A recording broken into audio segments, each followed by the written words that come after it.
Hi, I'm Rosemary Davison. I'm a local dairy farmer in Otrahonga. Our farm is on the banks of the Waipā River, and I'm also the coordinator of the Waipā Rerenoa Restoration Project.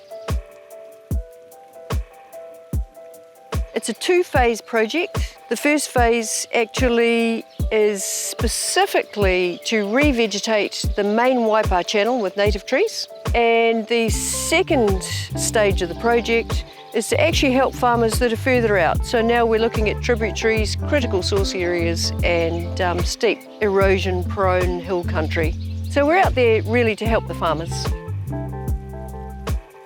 It got started in a couple of different ways. So stage one started when my husband and I just wanted to revegetate our own little river boundary, because the Waipā River runs through our farm. And it became very evident after a little bit of toing and froing with the Regional Council that we wouldn't be able to do it unless the project was a lot bigger than just us. So I really thought about it and thought, well, there'll be nothing to lose going to see the neighbours and see if I can actually make this project bigger than maybe a kilometre that would have been just our place. And I hate asking people for stuff, so it was actually really hard work ringing them all up, and just said, well, you know, if we could get a bit of a project going with native riparian planting on the banks of the Waipā, would they be interested? And they all actually said yes, because at the same time, Te Keti Marae were actually looking to do theirs. So we were introduced, and Te Keti Marae and myself became founding members of Rerenoa. So then we joined forces when we knew we wanted to do the same thing. So I went back to the Regional Council and said, right, well, I can't do it because it's too small, right? And they went, yep, no, it's way too small, you know, can't get any funding, waste of time. So I said, right, well, I've got 14 kilometres, what about that? And they went, yeah, okay. So that's how stage one started. Stage two started with some available plants that we just wanted to give out to farmers. And then we realised that actually it was a really good thing, and so we've formalised it, and now we have a committee so that we can get funding. You've got me, and I've got the tree knowledge, which is very important.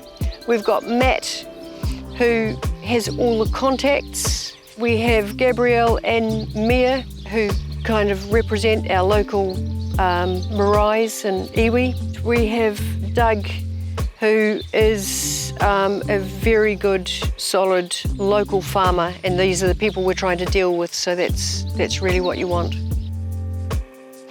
Derek Wooster was one of our founding members, and we really miss him because he passed away last year.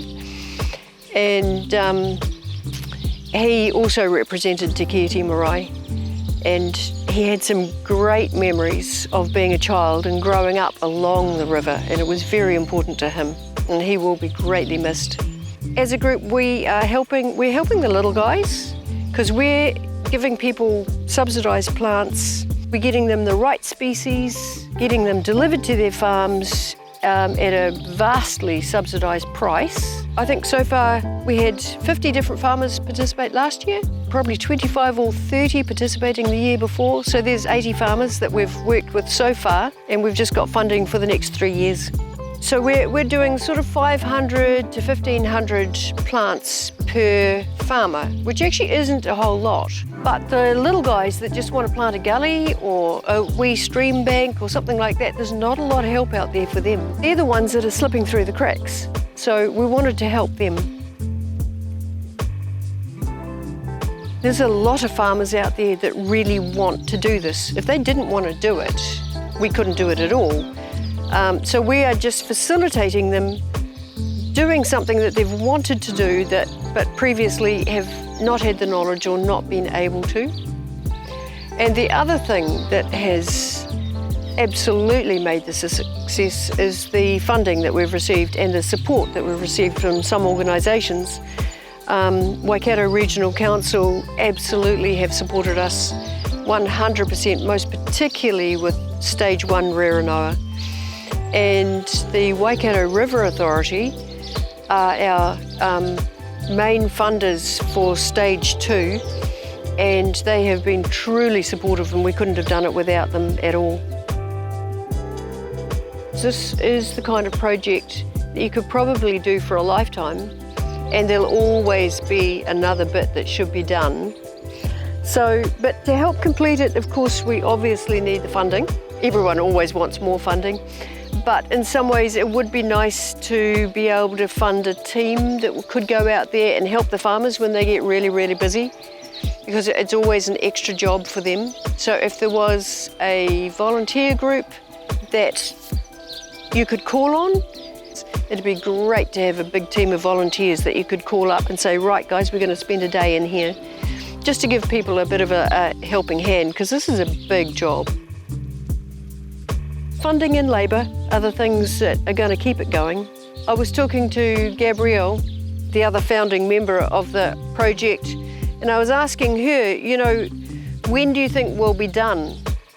And Gabrielle laughed and she said, well, when the water's clean. And I thought that was pretty cool.